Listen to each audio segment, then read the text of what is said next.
جب ہم جو چیزیں چاہتے ہیں وہ حاصل کرنا ہمارے لیے ناممکن ہو تو ہم کیا کریں؟ جب چیزیں نا امید ہو جائیں تو ہم کیا کریں؟ یونانی افسانوں میں بادشاہ سیسفس نے خود کو ایک بظاہر نا امید حالت میں پایا۔ اس نے کئی بار دیوتاؤں کو ناراض کرنے کے بعد انہوں نے اسے ابدی سزا کی سزا دی۔ انہوں نے اسے ایک پہاڑ پر چٹان لڑکنے کا کام سونپا، لیکن جب بھی چٹان پہاڑ کی چوٹی کے قریب پہنچتا ہے وہ واپس نیچے گر جاتا ہے اور اسے دوبارہ شروع کرنا پڑتا ہے۔ کام کو پورا کرنا فضول ہے، اس کی سزا سے بچنا ناممکن ہے۔ تو ایسا لگتا ہے کہ سیسفس ایک ناامید صورتحال میں پھنس گیا ہے۔ وہ اس پر قابو پانے کے لیے کیا کر سکتا ہے؟ جب چیزیں نا امید ہو جاتی ہیں تو سب سے عقل مندی یہ ہے کہ اسے چھوڑ دیا جائے۔ اور سیسفس کو کیا چھوڑ دینا چاہیے؟ ماضی۔ وہ اپنی پچھلی زندگی سے چمٹے نہیں رہ سکتا، وہ زندگی جو اسے سزا سے پہلے تھی، وہ زندگی جو اس نے بطور بادشاہ گزاری تھی، اپنی دولت، سینکڑوں نوکروں اور اپنی بیوی کے ساتھ۔ کیونکہ وہ ماضی سے جتنا لمبا اور مضبوطی سے چمٹا رہتا ہے، موجودہ لمحہ اتنا ہی ناقابل برداشت ہوتا جاتا ہے۔ اسے یہ سمجھنا چاہیے کہ پیچھے کی طرف نہیں جانا ہے۔ اسے موجودہ لمحے کو قبول کرنا چاہیے اور آگے بڑھنا چاہیے۔ موجودہ لمحہ ویسا ہی ہے کیونکہ اسے اسی طرح ہونا ہے۔ تمام چیزیں اسباب کے قوانین کے مطابق ہوتی ہیں۔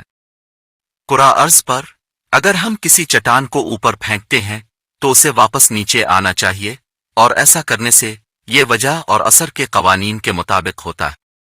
اور جس طرح یہ چٹان کی قسمت ہے کہ ایک بار جب اسے اوپر پھینک دیا جائے تو وہ واپس نیچے آ جائے، اسی طرح سیسفس کی قسمت ہے کہ وہ اپنے ماضی کے اعمال اور زندگی کے حالات کی وجہ سے اس وقت جہاں ہے، ایک بار جب وہ دیکھتا ہے کہ وہ جہاں ہے وہیں ہے جہاں اسے ہونا چاہیے، جہاں اس کا مقصد عالمی قانون کے مطابق ہونا ہے، وہ ماضی کو چھوڑ سکتا ہے اور حال کو قبول کر سکتا ہے۔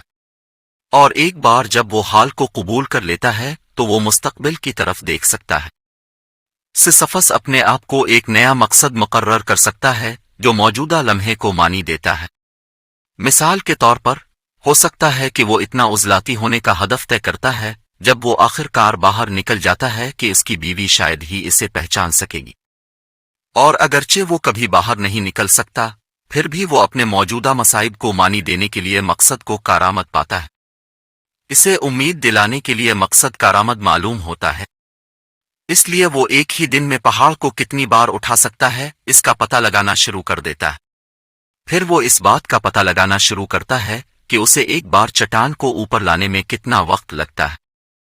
چنانچہ وہ ہر روز اس کی تعداد اور رفتار میں اضافہ کرتا ہے جس کے ساتھ وہ پتھر کو پہاڑ پر اٹھاتا ہے، جس کی وجہ سے وہ روز بروز مضبوط سے مضبوط تر ہوتا چلا جاتا ہے۔ پس ماضی کو چھوڑ کر موجودہ لمحے کو تقدیر کے طور پر قبول کر کے اور مستقبل کا ایک ہدف طے کر کے جو اس کے موجودہ مصائب کو معنی دیتا ہے، وہ امید اور خوشی کا ایک نیا احساس حاصل کرتا ہے۔ جب ایک فرانسیسی فلسفی البرٹ کاموس نے اپنے مضمون دی میتھ آف سیسفس میں اس افسانے کا تجزیہ کیا تو اس نے نتیجہ اخذ کیا، بلندوہے کی طرف جدوجہد ہی انسان کے دل کو بھرنے کے لیے کافی ہے۔ سیسفس کو خوش تصور کرنا چاہیے۔